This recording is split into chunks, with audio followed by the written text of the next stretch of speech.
Olá, meu nome é Vitório e eu vou apresentar sobre a digestão anaeróbia do bagaço de cana-de-açúcar em reator de litro lixiviado, avaliado em codigestão com a vinhaça da cana. Para começar, eu vou dar um panorama geral da indústria sucroalcooleira do Brasil, em que apenas na safra de 2023 e 2024 foram produzidas cerca de 650 milhões de toneladas de cana e 27 bilhões de litros de etanol derivado da cana. Considerando que uma tonelada de cana geram 280 quilos de bagaço e que 1 litro de etanol gera 13 litros de vinhaça, em apenas um ano, o Brasil gerou cerca de 180 milhões de toneladas de bagaço e 355 bilhões de litros de vinhaça. Ou seja, existe uma grande quantidade desses resíduos que podem ser utilizados em diversas alternativas, como o reaproveitamento energético desses materiais. Então, o principal objetivo dessa pesquisa foi de avaliar a produção de biocombustíveis, como hidrogênio e metano, e outros produtos de valor agregado, como ácidos orgânicos, a partir da digestão anaeróbia desses materiais. O modelo operacional utilizado para essa digestão foi o reator de leite lixiviado, que consiste em três compartimentos distintos, separados por uma malha de aço, em que o substrato sólido é adicionado no compartimento central, enquanto o substrato líquido é colocado no compartimento inferior, e por meio de uma bomba, ele é aspergido no topo do reator, de modo que o efluente é circulado nele. Durante a pesquisa, foram operados três reatores, avaliando a influência do tratamento do bagaço de cana no processo de digestão. No primeiro reator, foi utilizado bagaço in natura. No segundo, foi utilizado bagaço pré-tratado em reator hidrotérmico, que consiste em submeter o material em água a alta temperatura e pressão, com o objetivo de romper suas fibras e liberar os carboidratos fermentáveis. Já no terceiro reator, o substrato utilizado foi o bagaço de cana previamente pré-tratado em reator hidrotérmico, com a adição de um processo de hidrólise enzimática a partir de um coquetel de beta-glicosidases. Os reatores são operados por 60 dias, separados em fases acidogênica e metanogênica de 30 dias cada. Na etapa acidogênica, foi utilizado o inóculo de Clostridio butírico, enquanto na etapa metanogênica foi utilizado como inóculo lodo granular proveniente de reator WASB.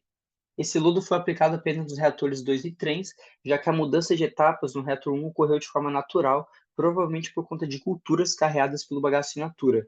Durante a operação, foi avaliada a composição do biogás e a caracterização do lixiviado, a partir de análise de DQO, carboidratos totais e ácidos orgânicos voláteis. Em todos os reatores, foi observada uma produção breve e repentina de hidrogênio na primeira etapa, seguida de uma produção maior e mais gradual de metano.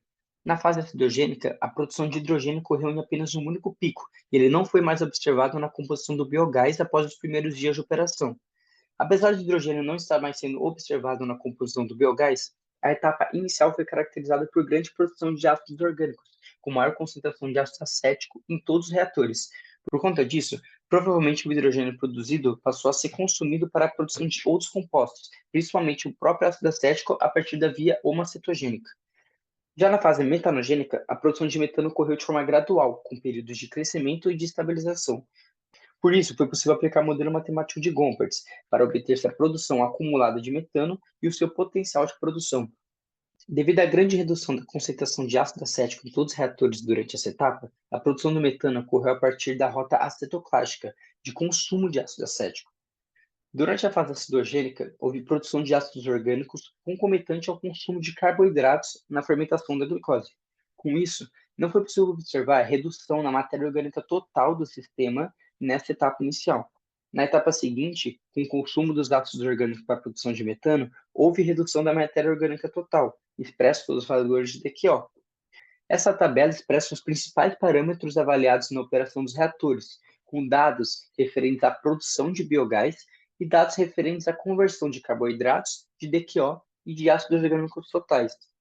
Com isso, pode-se observar que a operação dos reatores foi associada a diferentes rotas metabólicas.